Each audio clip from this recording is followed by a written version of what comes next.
Hey, what's up everyone? I've been working on this Vsr-10 project for quite some time now, and I finally finished it.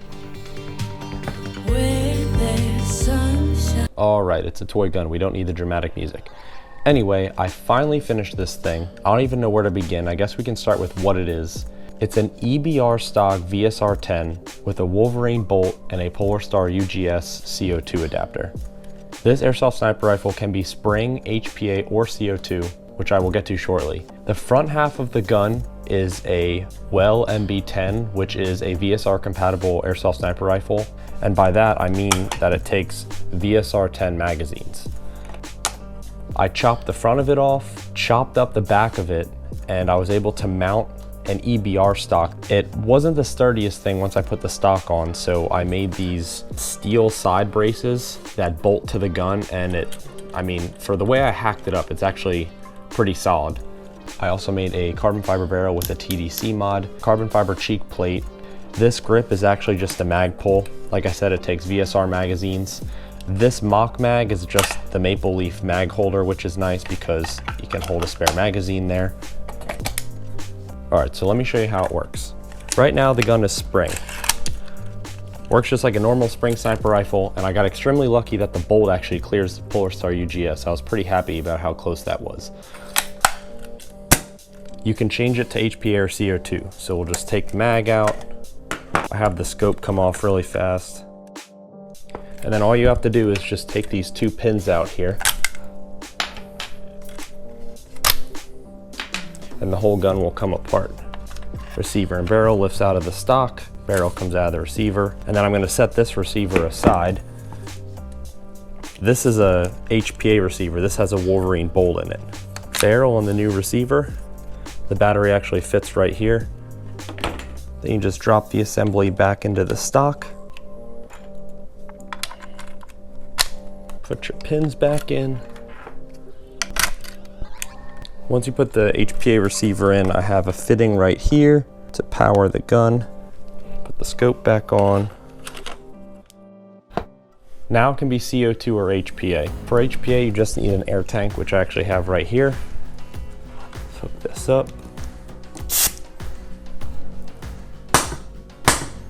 And then for CO2, there's actually two lines on the side of the gun right here.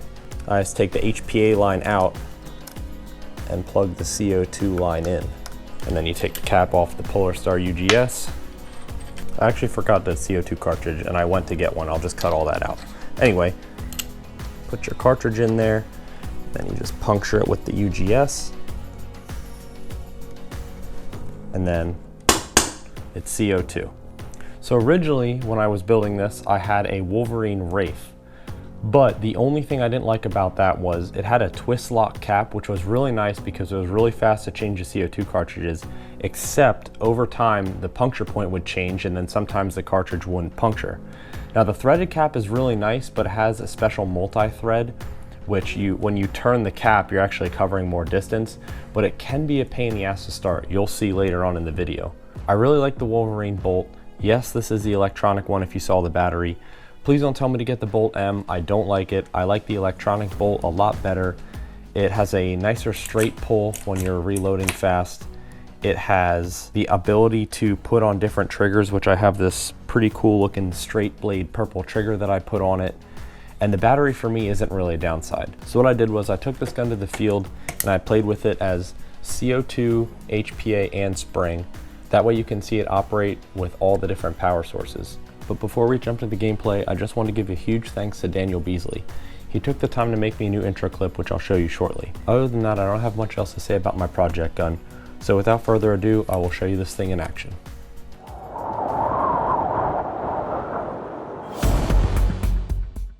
Thanks again, Daniel, for the new intro. For anyone watching this, you can find his info in the description below, so check him out. Jumping into the gameplay with my EBR stock, the first round is powered by CO2. Here we go.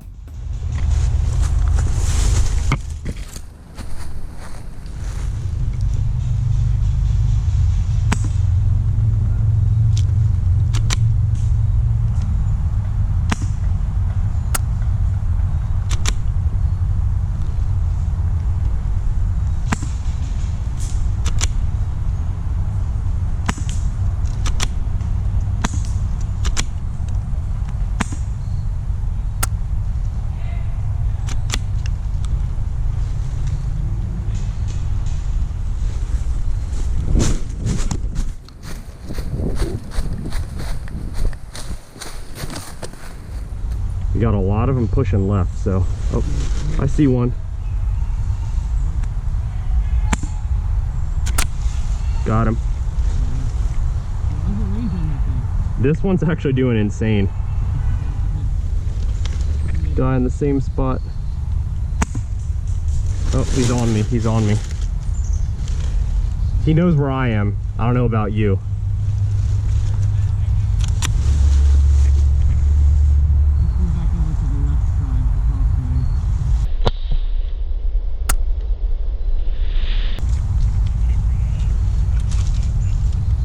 Far right near the creek, there's actually quite a few pushing up here.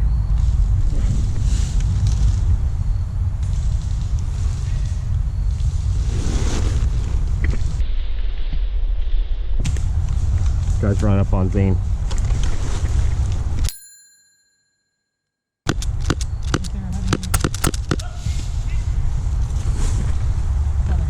It might have been you. Nice push.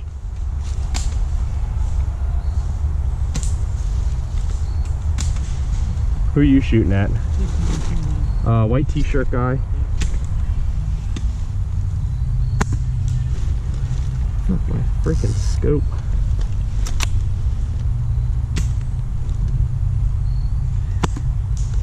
Shit, I'm out of CO2.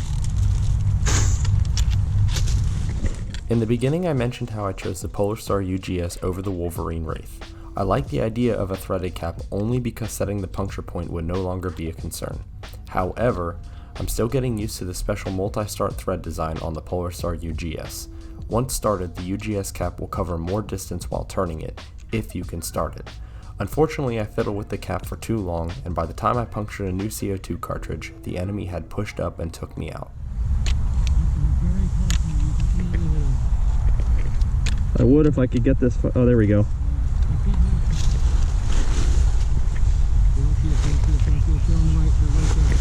I see him, I see him. Hit! After I respawned and relocated, I decided to swap the HPA, specifically for this video. All I had to do was unplug the CO2 line from a QD fitting and hook up the HPA line on the side of the gun. Then it's as simple as hooking up the line for my tank, readily available on my rig. In my old video, I swapped the power sources between rounds at a walk-on day. However, this game was an op, so there was only a lunch break and not multiple rounds. It's unlikely to be in this particular situation unless you run out of CO2 cartridges, but the main purpose is to show you the features of my project gun.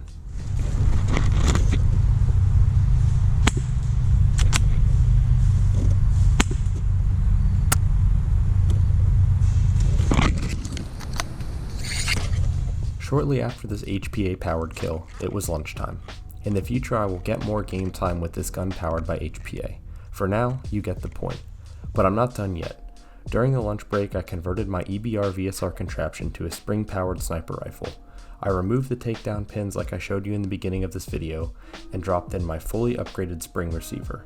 Let's see some spring powered hits. He's at the corner of the fort. No, he's still alive. Yo, I had BBs. I'm dead, man. I shouldn't fall. Oh, I hit him. I got him. I think I had BBs hitting me from this direction though. Here. 1, 2, 3, 4, 14, 15. I'm trying to move up. Yeah, me too.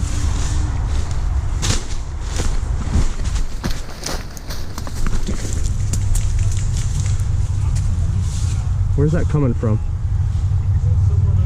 Okay.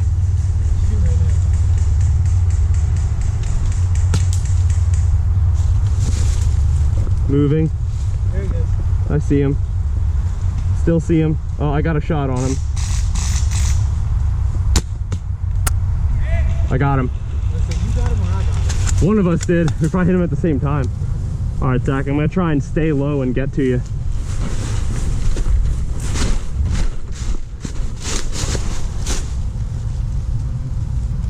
Adam, is there a bunch of people in the fort? I'm gonna try and revive Zach.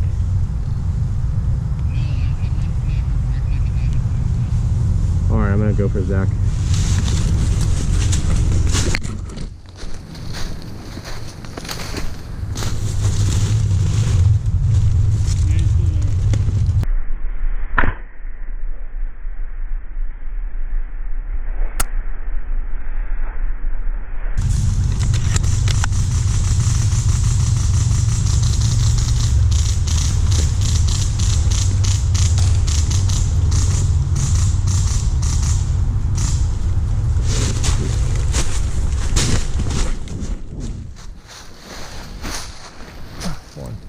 hit!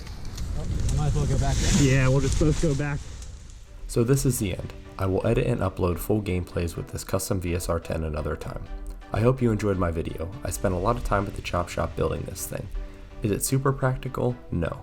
You may have noticed the scope and hop up being off at times.